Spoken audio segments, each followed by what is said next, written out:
This is the 2025 Toyota Corolla Cross Hybrid all-wheel drive Nightshade Edition. In this video, we're going to check out all the features, take it for a drive, and then put it to the test. That's coming up right now on Driving Sports TV. It's been a couple years since I last drove a Toyota Corolla Cross. Well, for 2025, we're going to look at it again. This is the Corolla Cross Nightshade Edition Hybrid with all-wheel drive. The Nightshade comes from the factory pretty nicely equipped with exclusive 18-inch blacked out alloy wheels, red contrast stitching, cargo liner, exclusive LED projector lights, blacked out taillights, a leather trimmed steering wheel, and blacked out handles, spoiler, and a liftgate accent piece. The model we're testing today does have a couple upgrades, including the JBL Premium Audio Package, moonroof, premium paint, and a two-tone color option. Price as it sits here, you're looking at $34,705 US, including destination. The color we have here today is new for 2025. It's called Soul Red Crystal. Now, you're probably looking at this going, hey, isn't that a Mazda color? Well, yes, this is a good reminder that the Corolla Cross and the Mazda CX-50 are actually built at the same Huntsville, Alabama factory. So yes, that is basically the color otherwise known as Mazda Soul Red. Though you can get a standard Corolla Cross in either front or all-wheel drive, the hybrid is only available with all-wheel drive. And it's not only the most economical Corolla Cross you can buy, with the fuel economy rating of up to 45 miles to the gallon in town and 38 on the highway, this is also the most powerful. Under the hood is a 2-liter 4-cylinder gas engine combined with 3 electric motors.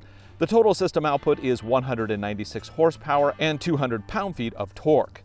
That's interesting. They don't even put an engine cover on it. I don't mind, but it looks really messy. The layout here is similar to the Toyota RAV4 Hybrid. There is no drive shaft going from the front to the back. Instead, one of the electric motors powers the rear wheels all by itself. The transmission is a standard planetary gear CVT. In the back, we get 21.5 cubic feet of cargo space. Fold all the seats flat for even larger objects. I couldn't find exact measurements for all the seats down, but it looks like it's probably around the mid-60s.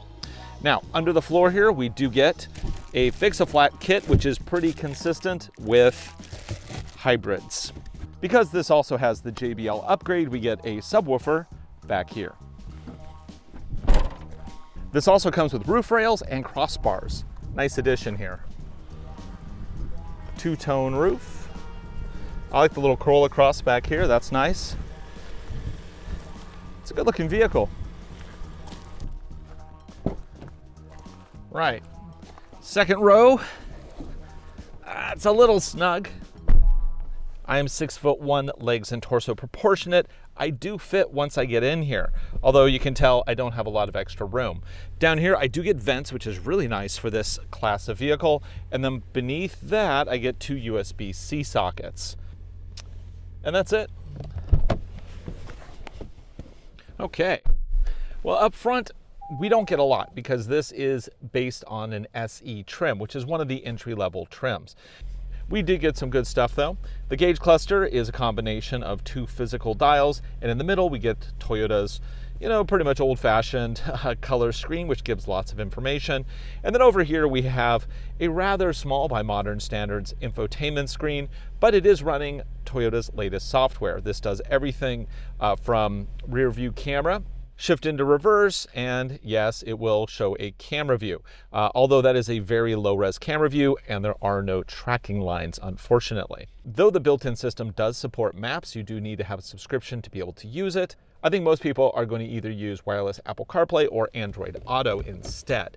That gives nice integration with the device, and of course you can run all your apps. You can either run Apple Maps, Google Maps, or you can even use OnX Off-Road, which is one of our sponsors. Use the code DSTV to save 20% off your membership.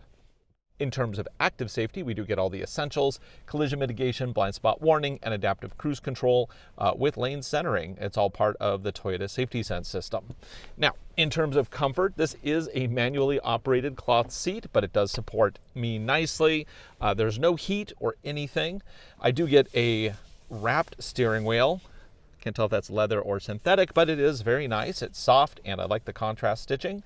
I get paddle shifters, which is pretty cool at this trim level. And then down here, of course, I can control the CVT transmission. Now, this does use a planetary gear set, so those are actually a pretty nice CVT setup. And then I can manually shift through, how many? 6 virtual gears. Above my gear selector, I do get 3 drive modes: Sport, Normal, Eco, and then I also get an EV drive mode. So if I want to, force it into EV mode, it can, but that's not really for driving around town. That's really for just creeping along at like 20 miles per hour.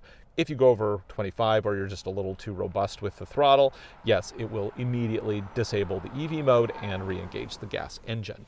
I do get 1 USB-C power socket here. Again, another one in here, plus a 12 volt. And I do get automatic climate control, but only single zone. So not a lot going on there.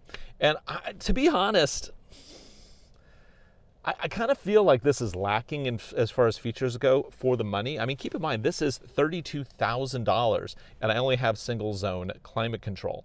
I would think the least they could do is give dual zone at this price point. Do I even get a charger there for my mobile device? Oh, I do get a wireless charger for my mobile device, so at least that's a win. So, yeah, let's take this for a drive, and then we're going to bring it back here to our Peninsula Proving Grounds to see how well this crossover can do crossover-y things. Let's do it.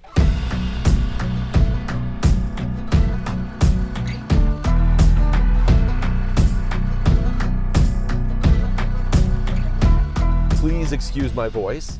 I do have a cold, and I'm just trying to get through this review right now. So, I'm going to do my best, but my voice may change multiple times throughout this video.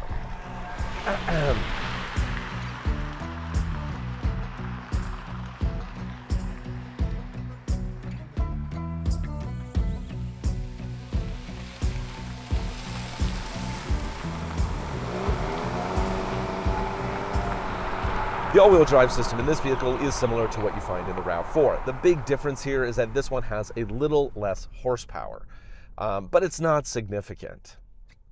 This is also, of course, a smaller car, although it weighs about the same as the RAV4, which is kind of funny.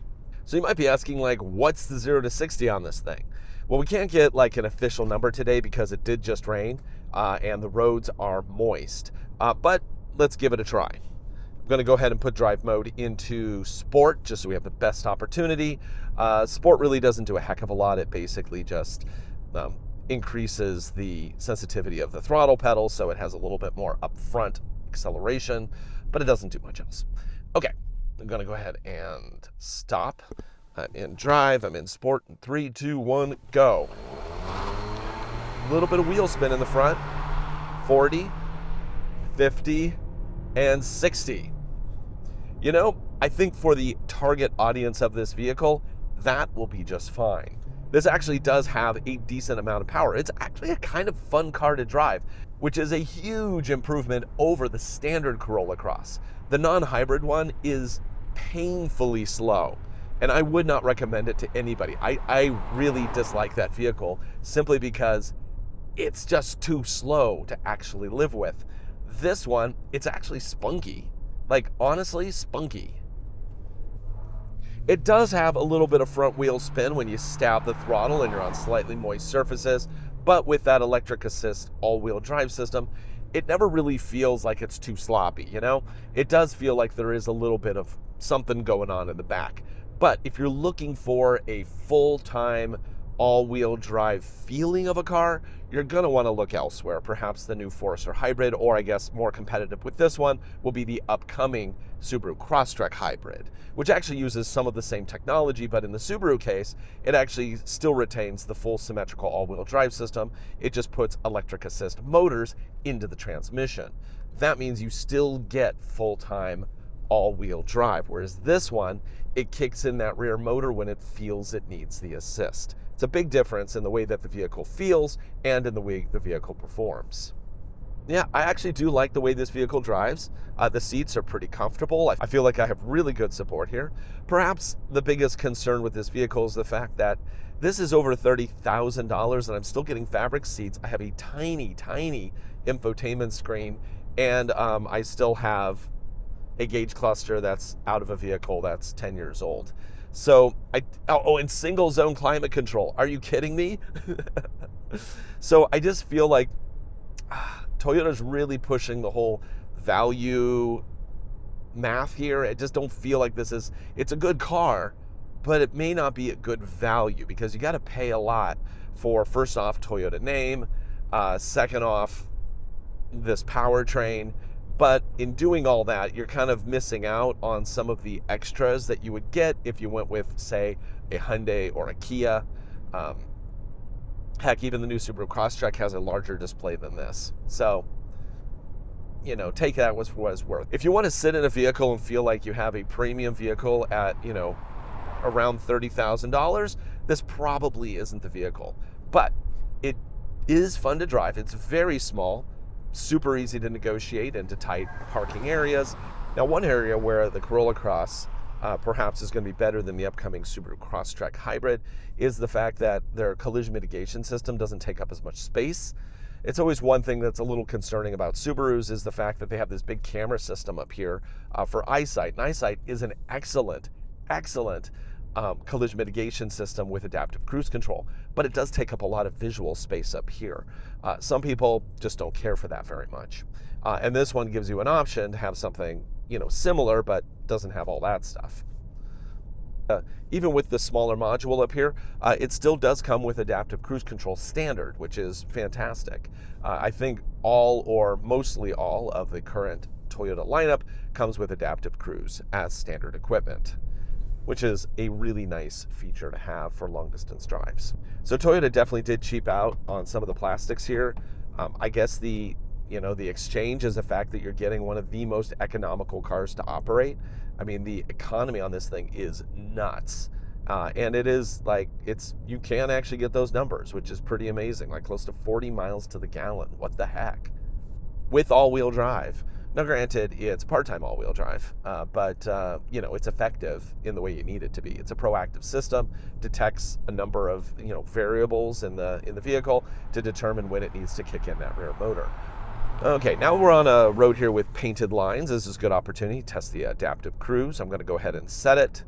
I'm going to click resume, set my target, and there we go. And now we'll pace the vehicle in front of us up to our target speed. And it also has a lane detection system. Let's see how well it keeps us in our lanes. Yeah, does a good job. This has been my experience with the Toyota system, is that it actually is a pretty good one. So, yay. It's actually pretty quiet in here.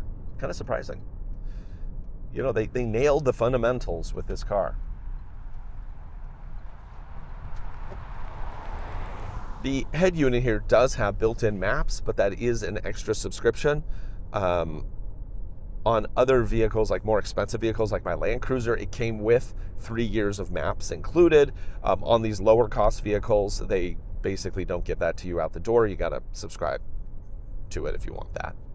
But I think most people will be totally happy with the Apple CarPlay or the Android Auto integration. So that's nice, but it's not really necessary. Punch it. It's got kick, even over 50, it still picks up and goes. It's nice. We've driven it on the street, and it's a really good car. I think anybody who wants to commute with this thing would find it perfectly excellent. But now we're going to test the off-road capability, because this is a crossover, and it should be able to do crossover things.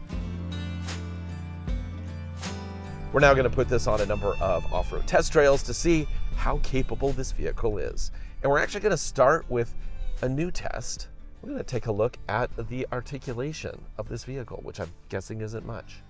What we have here is a new course that I put together that actually is using the tires off my old 2022 Ford Ranger Tremor. Yeah, General Grabber tires. They are now the course. What this does is it's going to test articulation. And this is obviously for vehicles that are like this one. It's a simple crossover. This crossover claims to have about 8.1 inches of ground clearance. If it does, we should have minimal rubbing. If it has less, we're going to bottom out. So let's see what it does. Also, let's see if it can get us over this course here. Now I have no front camera. Front camera is actually really good for this course because then you can really align things properly. As it is, I'm kind of guessing here. What you want to do is take a look at the camera in the back here and look how the axles are reaching down or not. Also, how is that all-wheel drive system doing at kicking in that rear motor to move us forward? Down, how much room do we have here? Oh, we're pretty close. We're not quite rubbing, so this must actually have about 8 inches.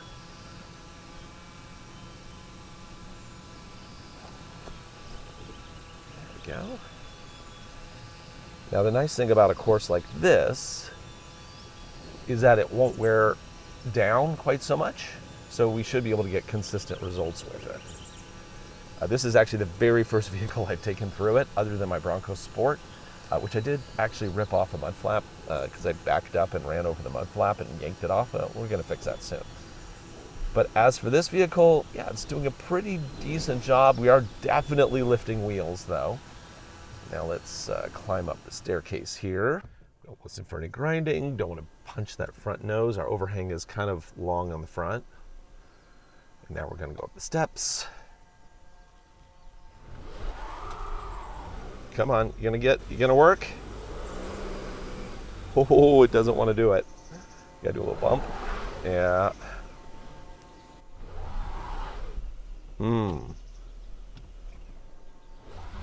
There we go. Little bump, and then we got through it.